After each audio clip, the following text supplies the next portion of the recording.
Hello everyone, नमस्कार आप सभी को। आज इस 408वें दिन के वीडियो में आप सभी का स्वागत है।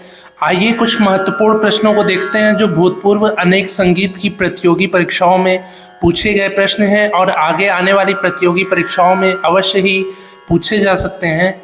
तो इसलिए आप इस वीडियो को बिना स्किप किए, बिना फास्ट किए पूरा ज़रूर देखिए, ठीक है।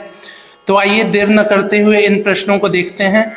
आज का पहला प्रश्न है, शारंग देव जी ने मार्गी संगीत के अंतर्गत कितने रागों को बताया है? शारंग देव जी ने मार्गी संगीत के अंतर्गत 178 रागों को बताया है। 178 यानी कि 178 रागों को बताया है शारंग देव जी ने मार्गी संगीत के अंतर्गत। दूसरा प्रश्न है, शारंग देव जी ने देसी संगीत के अंतर्गत कितने रागों को बताया है? शारंग देव जी ने देसी संगीत के अंतर्गत 86 रागों को बताया है। 86 रागों को बताया है शारंग देव जी ने देसी संगीत के अंतर्गत, ठीक है। मार्गी संगीत के अंतर्गत 178 और देसी संगीत के अंतर्गत 86 राग, यानी कि कुल 264 रागों को बताया है शारंग देव जी ने मार्गी और देसी संगीत के अंतर्गत, जिसमें केवल मार्गी संगीत में 178 राग और देसी संगीत में 86 रागों को बताया है, ठीक है। इसके बाद अगला प्रश्न है, अति इष्ट स्वर है। अतिष्ट या अति इष्ट भी आप कह सकते हैं, पर इसको आप कहेंगे अतिष्ट, ठीक है। तो अतिष्ट स्वर है मध्यम स्वर। मध्यम स्वर जो है इसको अतिष्ट स्वर के नाम से भी जाना जाता है। चौथा प्रश्न है, नी प म ग म रे सा। इसमें निषाद स्वर कोमल और गंधार स्वर कोमल लग रहे हैं, बाकी के स्वर शुद्ध प्रयोग किए जा रहे हैं। तो नी प म ग के बाद अवग्रह है, यानी कि ग को थोड़ा सा लंबा खींचना है। फिर म रे सा, ये अंग है कान्हड़ा अंग का।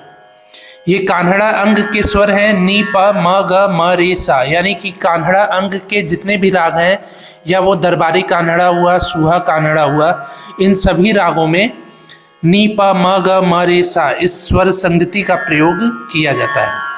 इसके बाद अगला प्रश्न है, उत्तरायता क्या है? उत्तरायता है षड्ज ग्राम की मूर्छना। षड्ज ग्राम की मूर्छना है उत्तरायता। षड्ज ग्राम की 7 मूर्छनाओं के नाम हैं उत्तर मंद्रा, रजनी, उत्तरायता, शुद्ध शारजा, अश्वक्रांता, मत्स्यकृता, अभिरुद्ध गता। उत्तर मंद्रा, रजनी, उत्तरायता, शुद्ध शारजा, अश्वक्रांता, मत्स्यकृता, अभिरुद्ध गता, ये 7 मूर्छनाएं हैं षड्ज ग्राम की। इसके बाद अगला प्रश्न है, आश्रय राग नहीं है। आश्रय राग नहीं है दरबारी राग। 10 ठाटों के नाम वाले जो 10 राग हैं, बिलावल, कल्याण, खमाज, काफी, आसावरी, भैरव, भैरवी, मारवा, पूर्वी, तोड़ी, ये केवल 10 राग जो हैं आश्रय राग हैं। इसके अलावा जितने भी राग होते हैं वो जन्य राग होते हैं, ठीक है। तो दरबारी राग है जन्य राग, ये आश्रय राग नहीं है। और बिलावल, कल्याण, खमाज, काफी, आसावरी, भैरव, भैरवी, मारवा, पूर्वी, तोड़ी, ये सभी राग आश्रय राग कहलाते हैं। इसके बाद अगला प्रश्न है, दरबारी राग का थाट है। दरबारी राग का थाट है आसावरी थाट। आसावरी थाट में गंधार, दैवत, निषाद स्वर कोमल और सभी स्वर शुद्ध प्रयोग किए जाते हैं। तो आसावरी थाट जन्य राग है दरबारी राग। इसके बाद 8वां प्रश्न है, क्लोपनता मूर्छना है। क्लोपनता मूर्छना है मध्यम ग्राम की मूर्छना। मध्यम ग्राम की मूर्छना है क्लोपनता मूर्छना। मध्यम ग्राम में 7 मूर्छनाएं हैं, जिसके नाम है शोवेरी, हरिनाश्वा, क्लोपनता, शुद्ध मध्यमा, मार्गी, पूर्वी, हरिश्रिका। शोवेरी, हरिनाश्वा, क्लोपनता, शुद्ध मध्यमा, मार्गी, पूर्वी, हरिश्रिका, ये 7 मूर्छनाएं हैं मध्यम ग्राम की। इसके बाद अगला प्रश्न है, संगीत रत्नाकर की टीका लिखी है। संगीत रत्नाकर ग्रंथ की टीका लिखी है कल्लीनाथ जी ने। कल्लीनाथ जी ने संगीत रत्नाकर ग्रंथ की टीका लिखी है और वो ग्रंथ है कलानिधि ग्रंथ, ठीक है। कलानिधि जो ग्रंथ है उसके रचयिता कल्लीनाथ जी हैं और ये टीका है संगीत रत्नाकर ग्रंथ की। और संगीत रत्नाकर के लेखक कौन है, इसका आंसर भी आप कमेंट में ज़रूर बताइए। इसके बाद अगला प्रश्न है धमार ताल में खाली पड़ती है। धमार ताल जो 14 मात्रा की ताल है, इसमें खाली पड़ती है 8वीं मात्रा पर। 8वीं मात्रा पर खाली होती है धमार ताल में। 11वां प्रश्न है आश्रय राग है। आश्रय राग है पूर्वी राग। 10 थाटों के नाम वाले 10 राग जो मैंने आपको पहले भी बताया है कि बिलावल, कल्याण, खमाज, काफी, आसावरी, भैरव, भैरवी, मारवा, पूर्वी, तोड़ी, ये सभी जो 10 थाटों के नाम वाले 10 राग हैं ये आश्रय राग कहलाते हैं। इसके अलावा जितने भी राग हैं वो जन्य राग कहलाते हैं और थाटों को जनक थाट कहते हैं, रागों को जन्य राग कहते हैं। ठीक है, और 10 नामों के थाट वाले 10 रागों को आश्रय राग कहते हैं। इसके बाद अगला प्रश्न है गमक के 15 प्रकारों का उल्लेख सर्वप्रथम प्राप्त होता है।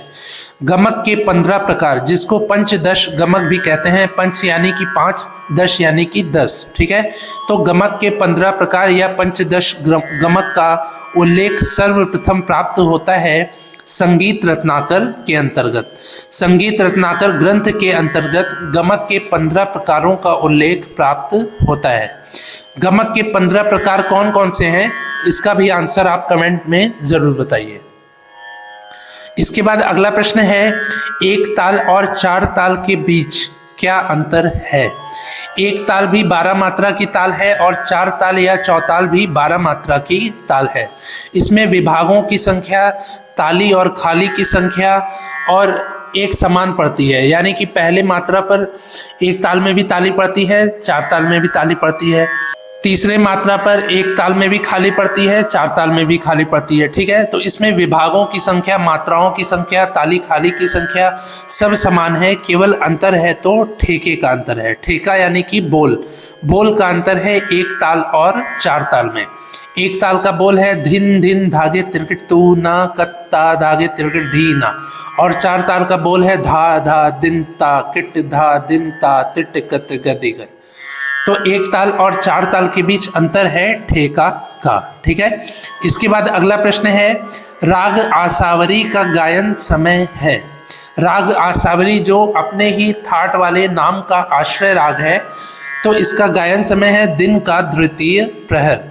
दिन का दूसरा प्रहर राग आसावरी के गायन का उचित समय है।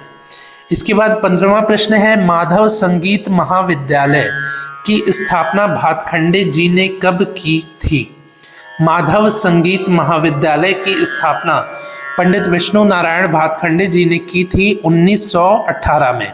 1918 में माधव संगीत महाविद्यालय की स्थापना भातखंडे जी ने की थी। ठीक है, इसके बाद अगला प्रश्न है सरगम गीत का दूसरा नाम है।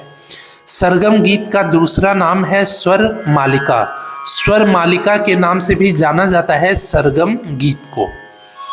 17वां प्रश्न है षडज ग्राम एवं मध्यम ग्राम की कुल कितनी जातियां हैं। षडज ग्राम एवं मध्यम ग्राम दोनों ग्रामों को मिला दे तो जातियों की संख्या है 18। 18 जातियां हैं षडज ग्राम एवं मध्यम ग्राम की कुल जातियां। ठीक है, इसके बाद 18वां प्रश्न है षडज ग्राम की जाति है। षडज ग्राम की जाति है 7 जाति। षडज ग्राम में 7 जातियां हैं। और इसके बाद अगला प्रश्न है मध्यम ग्राम की जाति है। मध्यम ग्राम में 11 जातियां होती हैं। ठीक है, तो षडज ग्राम में 7, मध्यम ग्राम में 11, कुल 18 जातियां होती हैं षडज और मध्यम ग्राम को यदि मिला दे तो। और षडज ग्राम में केवल 7 जातियां होती हैं, मध्यम ग्राम में केवल 11 जातियां होती हैं। इसके बाद आज का आखिरी प्रश्न है दोनों मध्यम स्वर प्रयुक्त राग है। कौन सा ऐसा राग है जिसमें दोनों मध्यम स्वरों का प्रयोग किया जाता है, तो ये राग है पूर्वी राग। राग पूर्वी में दोनों मध्यम स्वर यानी कि शुद्ध मध्यम और तीव्र मध्यम दोनों मध्यम स्वरों का प्रयोग किया जाता है। पूर्वी राग भी आश्रय राग है, यानी कि पूर्वी थाट से जन्मा हुआ राग है। पूर्वी थाट में रेधा कोमल मध्यम तीव्र स्वर का प्रयोग किया जाता है, पर पूर्वी राग में राग की सुंदरता को बढ़ाने के लिए शुद्ध मध्यम स्वर का भी प्रयोग किया जाता है। तो ये हो गए आज के 20 महत्वपूर्ण प्रश्न। मुझे उम्मीद है आपको ये प्रश्न अच्छे से समझ में आए होंगे।